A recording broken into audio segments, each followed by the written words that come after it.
अब्दुल्ला भाई, एक तरफ पाकिस्तान का और सऊदी अरब का डिफेंस डील होती है, दिफाई मुआहिदा होता है। और अभी हम देखते हैं कि दूसरी जानिब जो मुत्तहिदा अरब अमारात है वो इंडिया के साथ डिफेंस डील करता है, और उसके साथ साथ उनके जो मुआहिदात मजीद भी होते हैं।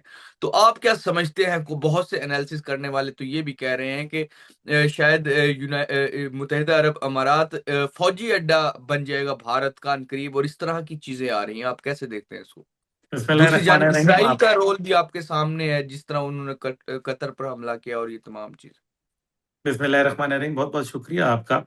देखिए, बात यह है कि पहली बात यह है कि एक ऐसे मुल्क से जो अभी हालिया जो है जंग के अंदर एक शिकस्त, बल्कि हजीमत आमेज शिकस्त से दो चार हुआ, उसके हम्म। साथ लेटर ऑफ इंटेंट साइन करना, दिफाई मुआहिदा करना, इसके पहले अगराज व मकासद जानना ज़रूरी है। सबसे पहली बात यह है कि दुबई एक जो है इस्लामी मुल्क है, और ज़ाहिर है यूएई जो है उसके अंदर इस्लामी हुक्मरानी है, मीन्स के बिल्कुल। हैं मुसलमान हुक्मरान जो भी हैं, और हम्म। ओआईसी का मेंबर भी है, गल्फ कंट्रीज कोऑपरेशन का भी मेंबर है, इसी तरीके से जो दीगर इत्तेहाद हैं उनका भी मेंबर है।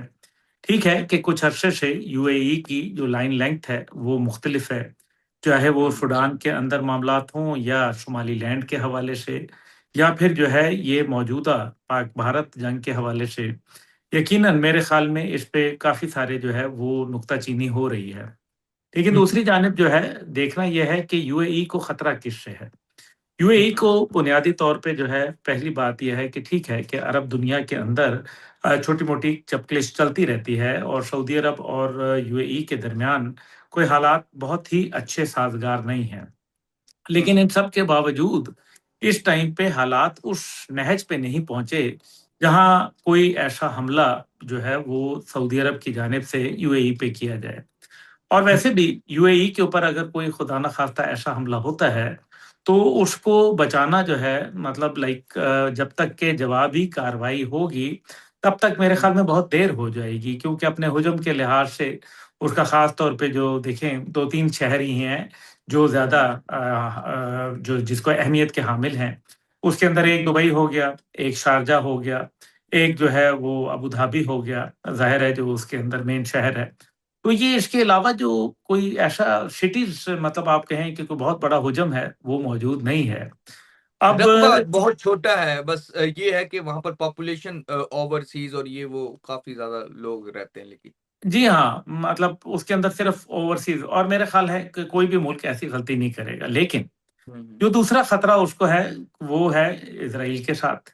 ज़ाहिर है हम्म। इज़राइल जो है वो एक मेरे ख़्याल में पूरे अरब दुनिया और पूरे इस खित्ते के लिए एक खतरा बन के उभरा है, और इसमें कोई हम्म। दूसरी राय नहीं है। लेकिन अब पहली बात ये है कि क्या इज़राइल की जानिब से कोई हमला होता है, तो क्या भारत जो है उसको प्रोटेक्ट करेगा? और इसी तरीके से अगर सऊदी अरब की जानिब से भी कोई ऐसा नाखुशगवार वाक़या पेश आता है, तो फिर क्या किया जाएगा? फिर क्या वो सऊदी अरब पे जो है वो हमला करेगा? और अगर ईरान की जानिब से कोई ऐसी बात आती है, तो मेरा नहीं ख़्याल कि भारत जो है इस पोज़ीशन में है कि वो किसी के साथ भी जो है वो ऐसा वाक़या करे। अभी जो हालिया जो बयान आया है राजनाथ सिंह का, अभी आपके मैं जो रिकॉर्डिंग से पहले ये बात कर रहा था। राजनाथ सिंह ने कहा है कि जी इज़राइल और जो भारत और अफ़गानिस्तान है, वो असल में एक ही हैं। और जो अफ़गानिस्तान के तालिबान हैं और जो भारत की आरएसएस के लोग हैं, उनका नज़रिया एक है। अब आप मुझे ये बताइए कि ये क्या किस किस्म की गुफ्तगू हो रही है? दूसरी जानिब जो है वो हम ये भी देखते हैं कि यूएई जो है वो ज़ाहिर है थोड़ा-सा उसके तहफ़्फ़ुज़ात हैं पाकिस्तान के गवादर पोर्ट की जानिब से, और ज़ाहिर है अगर गवादर पोर्ट जो है वो चलता है तो फिर मुश्किलात तो पेश आती हैं। दूसरी बिल्कुल। जानिब है चाबहार। चाबहार का जो पोर्ट है, वो भी तकरीबन गैर फ़ाल हो चुका है जब से अमेरिका ने उसके ऊपर पाबंदियाँ आयद की हैं। तो वो भारत का जो इस्तेमाल था उसके हवाले से वो कोई ज़्यादा उसके अंदर उसको फ़ायदा नहीं है, नुकसान का डील है ये। अब आ जाते हैं कि जो ये एक लेटर ऑफ इंटेंट साइन करना, और इज़राइल जो है वो तो आप देख लें कि उसके अज़ाइम क्या हैं। अब मुझे समझ नहीं आती कि ये यूएई के जो फ़ैसले हैं, चाहे वो यमन के अंदर हों, चाहे वो हम्म सोमालीलैंड के अंदर हो या वो फिर सूडान के अंदर अल्फाशिर हो। हम्म ये जब मुल्कों के पास पैसा आ जाया करता है तो कभी कभी हम्म, जो है वो अपनी लाइन से डिट्रैक हो जाया करते हैं। तो बिल्कुल। मैं तो यही कहूंगा कि ये कोई दानिशमंदाना इकदाम नहीं है। इससे हम्म जो है वो नुकसान होगा। हाँ, पाकिस्तान के हम्म 20 लाख के करीब जो लोग हैं वो वहाँ दुबई के अंदर मतलब जो यूएई है उसमें बसते हम्म हैं, और जाहिर है पाकिस्तान को इसका एहतराम भी है। लेकिन साथ ही हम्म साथ जो है ये जो जितने भी दिफाई मुआहदात होते हैं उसके हम्म अंदर कोई अमली तौर पर जाके कोई हमला नहीं कर दिया जाता। कोई जाके अमली हम्म तौर पर उसको जो है, और खास तौर पे जो दुबई में एयर शो हुआ था जिसमें तेजाज जेट हम्म का जो है वो क्रैश हो गया था, तो उसके हम्म बाद तो मेरे ख्याल है कि यूएई को एक दफा नजरसानी करनी चाहिए। लेकिन अगर बिल्कुल। वो ऐसा नहीं करेगा तो याद रखें कि कोई भी दुनिया का मुल्क समेत अमेरिका के यूएई हम्म, को बचाने में उसके लिए बहुत मुश्किलात आ जाएंगी।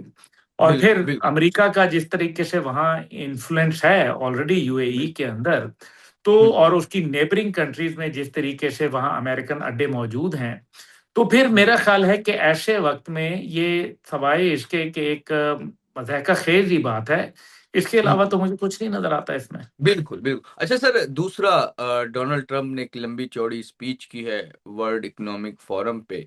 तो उस स्पीच का आप क्या समझते हैं? अगर एनालिसिस करें, वो ग्रीनलैंड के हवाले से बात करते हैं, वो कहते हैं कि अमेरिका का हक है ग्रीनलैंड, ये कोई भी इसकी देखभाल नहीं कर सकता जो हम कर सकते हैं। इस तरह की वो बातें, और कहता है कि यूरोप में जो अब मौजूदा सूरत हाल है ये बिल्कुल खुशगवार नहीं है। तो क्या समझते हैं, ये जो आज की स्पीच थी उनकी, वो किस तरफ दुनिया को ले जाना चाहते हैं? अमेरिका फर्स्ट तो वो चाहते ही हैं, इसके साथ क्या क्या वो समझते हैं कि अमेरिका का होना चाहिए इस दुनिया में, और क्या वो अपनी उसकी क्या थॉट है इस टाइम? देखिए काफी भाई, बात यह है कि जब वो अमेरिका फर्स्ट कहते हैं तो इसका मतलब है कि वो जमहूरियत को खैरबाद कहते हैं। वो दुनिया के हम्म हकूक को सल्ब करने की बात करते हैं। वो हम्म कहते हैं कि मैं डोनाल्ड ट्रंप जो है वो डोनाल्ड ट्रंप को रोक सकता है, यानी कि दुनिया का कोई हम्म कायदा कानून कोई फोरम जो है हम्म समेत यूनाइटेड नेशन के वो उसको खाते में नहीं लाते। तीसरी हम्म जानिब जो है वो ग्रीनलैंड की बात कर लें। ग्रीनलैंड में हम्म सबको पता है कि तेल की भी और दीगर मादनियात के ज़खायर मौजूद हैं। और ये कहना तो बिल्कुल ही मेरे ख्याल में एक अहमकाना ही होगा कि जी वो चाइना और रूस जो है उसको सरहद बनाना चाहते हैं। मेरा ख्याल है कि ये हम्म सवाए एक अपने आप को लिविंग इन फूल्स पैराडाइज, हमको हम्म की जन्नत में रहने के मुतरादिफ होगा। ये हम्म ग्रीनलैंड का जो मामला है इससे यकीनन यूरोप में जो तशवीश है वो अपनी जगह। डेनमार्क हम्म के लिए भी उन्होंने बात की। उन्होंने कहा जो लोग ग्रीनलैंड पे मेरा साथ देंगे उनसे जो है हम्म मैं, और जो नहीं देंगे मैं उनके लिए दिल में रखूंगा बात। तो ये बातें जो, हम्म यानी कि दूसरे लफ्जों में धमकी धमकी, मैं, इसके अलावा और क्या था उस तकरीर के अंदर? एक लंबी चौड़ी एक बात करनी, फिर वो हम्म जंगें मैंने रुकवाई। जंगें रुकवाई तो जंगें करवाई आपने। हम्म वेनेजुएला के उसका कहा कि मेरा बड़ा जबरदस्त इकदाम था। आपके पास कोई हम्म जस्टिफिकेशन नहीं है। आपने क्यों उठाया एक मुल्क के प्रेसिडेंट को जो कि इलेक्टेड था? आपको बिल्कुल। कोई राइट नहीं पहुंचता, आपके पास कोई हक नहीं था, आपने दुनिया में कहीं हम्म मुकदमा नहीं चलाया, आपके पास हम्म कोई सबूत और शवाहिद नहीं थे जो दुनिया के सामने आपने पेश किए हों। आपने क्यों उठाया ये काम किया? और फिर उन्होंने चीन को जो है वो साथ सदर शी जिनपिंग की भी जो है वो तारीफें कर दी। साथ उन्होंने हम्म कहा कि जो कोविड का वायरस था वो भी चाइना की तरफ से था। तो ये हम्म इस किस्म की मतलब दरमियान में किसी को ताने किसी को कुछ, ये मेरे हम्म ख्याल है कि जो उनके कद काठ के मुताबिक जो है ये तकरीर नहीं थी बिल्कुल भी।